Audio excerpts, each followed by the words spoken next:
الحمد لله كفى والصلاة والسلام على سيد الرسل وخاتم الأنبياء وعلى آله وصحبه ومن بهديه مهتدى. أعوذ بالله من الشيطان الرجيم. لو أراد الله أن يتخذ ولدا لاصطفى مما يخلق ما يشاء سبحانه هو الله الواحد القهار خلق السماوات والأرض بالحق يكور الليل على النهار ويكور النهار على الليل وسخر الشمس والقمر كل يجري لأجل مسمى ألا هو العزيز الغفار. سبحانك لا علم لنا إلا ما علمتنا إنك أنت العليم الحكيم. رب اشرح لي صدري ويسر لي أمري واحلل عقدة من لساني يفقهوا قولي واجعل لي وزيرا من أهلي رب زدني علما وارزقني فهما ثم أما بعد. گرامی قدر بھائیوں بہنوں اور پیارے بچوں، انہوں نے اپنی مرضی کے فرضی معبود بنا لیے اور حقیقی طور پر اپنے آپ کو ان کے سپرد کر دیا، حالانکہ ان کی کوئی حیثیت نہیں تھی، اور اللہ رب العزت کی طرف انہوں نے اولاد اور کنبہ اور فیملی خاندان نسبت کی۔ اللہ نے جواب دیا لو اراد اللہ ان یتخذ ولدا، اگر اللہ چاہتا ہے یا جب بھی اللہ چاہے کہ کسی کو اپنا بیٹا اور اولاد بنا لے، لاصطفى مما يخلق ما يشاء، تو پھر اللہ رب العزت انتخاب فرما دیتا، چن لیتا اپنی مخلوقات میں سے جس کو اللہ چاہتا، جس کے بارے میں اللہ رب العزت کی چاہت ہوتی، ان میں سے کسی کو چن کر اس مقام پر فائز فرما دیتا، اور پھر اعلان بھی فرما دیتا کہ بھئی یہ میرا بیٹا ہے، یہ میرا کنبہ ہے، یہ میرا خلیفہ یا نائب ہے، یا میرا وارث رہے گا۔ لیکن اسی طرح کی کوئی بات اللہ رب العزت نے کبھی کسی رسول و پیغمبر کی زبانی سے پہلے بھی نہیں فرمایا، اور ثابت نہیں ہے ایسی کوئی بات۔ اور ختم نبوت جناب محمد رسول اللہ صلی اللہ علیہ وسلم ہے، آپ صلی اللہ علیہ وسلم تو رہتی دنیا تک اللہ کے پیغمبر اور قاصد ہیں۔ آپ کے لیے بھی یہی فرمایا کہ اللہ کا کوئی اولاد نہیں ہے۔ یہ سورہ اخلاص جو اللہ رب العزت کے حیثیت اور اللہ رب العزت کے تعارف کے حوالے پر اس کی ذات کی بہترین تعریف و تعارف ہے، وہ تو جناب رسول اللہ صلی اللہ علیہ وسلم پر نازل ہونے والی سورت ہے۔ خیر، لیکن ایسا نہیں ہے، کیونکہ سبحان اللہ رب العزت ان تمام چیزوں سے بے عیب ہے۔ وَهُوَ الْوَاحِدُ الْقَهَّارُ، اللہ رب العزت کی کوئی کنبار اور کوئی شریک، کوئی ساتھی، کوئی ہمکار، معاون اور اسی طرح کے نہیں ہیں۔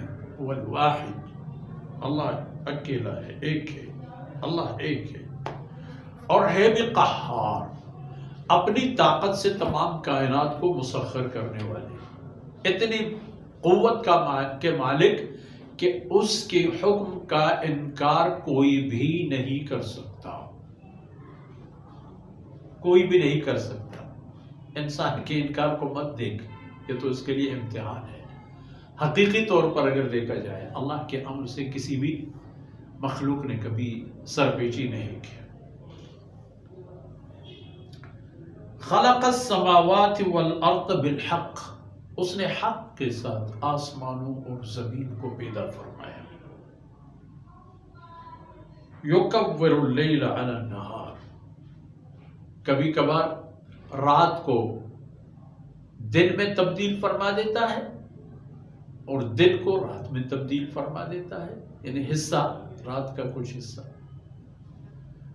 دن میں اور دن کا کچھ حصہ رات میں۔ موسموں کی نسبت میں جو اکثر ہم اس کا مشاہدہ بھی کرتے رہتے، یہ سب کچھ اللہ رب العزت خود ہی کرتا ہے۔ اس کا ایک جو طریقہ کار اور نظام ہے، اس نظام کے مطابق ہر ایک آ کر کے وہی کچھ کرتا ہے اور وہی کچھ کر سکتا ہے جس کے لیے اسے باقاعدہ دستور اور حکم مل چکا ہے۔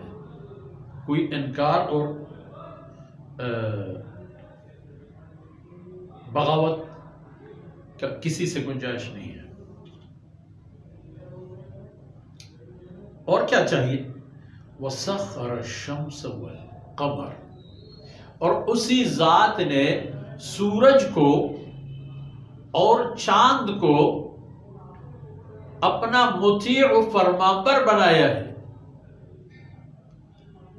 وہ بالکل ایک اسلوب کے تحت، طریقہ کار کے تحت جس کا وہ پائبند ہے، پائبند کر دیا گیا ہے. اللہ رب العزت نے پائبند بنا لیا ہے، اس کے مطابق وہ تو ایک ذرہ بھی ادھر ادھر نہیں ہوتا.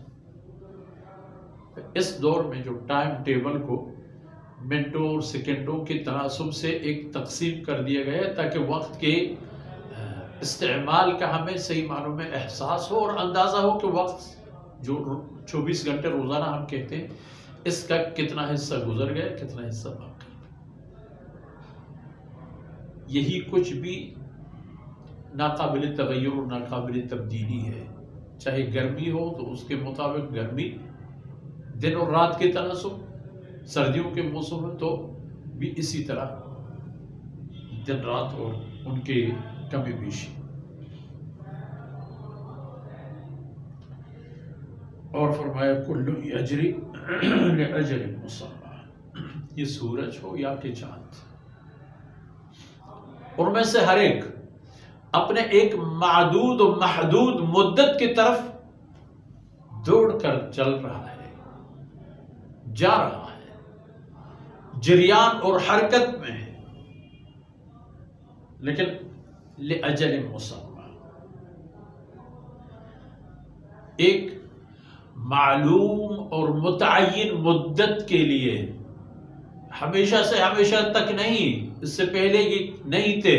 اللہ رب العزت نے پیدا فرمائے اور ڈیوٹی لگا دی اور ایک مدت معلوم کر دی اللہ رب العزت نے اپنے علم میں، اور اسی مدت کے ان کو انتظار ہے.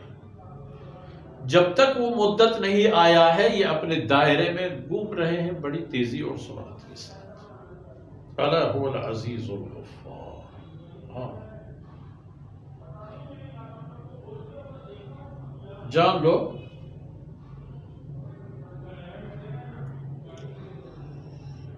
کہ اللہ رب العزت کی ذات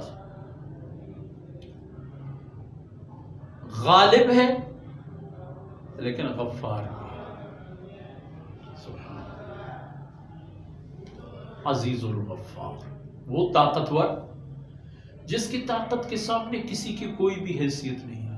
تمام قہار فرمایا ہے اپنی طاقت کی بلبوتے پر پورے کائنات کو اپنے حکم کا تابع بنانے والا، جو ہے بھی اس کے اپنے مخلوقات، اس کے اپنے قدرت کاملہ سے بنائی گئی چیزیں، پھر ان سے کام لینا بھی اپنی عظمت اور طاقت کی بلبوتے پر. لیکن وہی غالب طاقتور ذات غفار بھی ہے. غفار کا معنی معاف کرنے والا، درگزر کرنے والا، جو کچھ کیا ان کو ختم کرنے والا. تم نے کچھ نہیں کیا، تم نے بت پرستی نہیں کی، تم نے شرک نہیں کی، تم نے دیگر حقوق ضائع نہیں کی. جب آپ نے کلمہ لا الہ الا اللہ محمد رسول اللہ پڑھ لیا تو آپ کی ساری باتیں بند، اور پچھلے جتنے بھی تباہ کن کاتے تھے وہ سب بند اور ختم. آگے کے لیے پھر آپ پائبندی کریں اللہ کے کلام اور جناب رسول اللہ صلی اللہ علیہ وسلم کی تعلیمات کی. پھر آپ کی ایک نئی زندگی جو آپ کے ہاتھ آ گئی، اس نئی زندگی سے ایسے مقامات میں جاؤ کہ جہاں آپ کی سلطنت قائم ہو اور اس کا کوئی کبھی زوال نہ آئے. انواع و اقسام کی راحتیں اور خوشیاں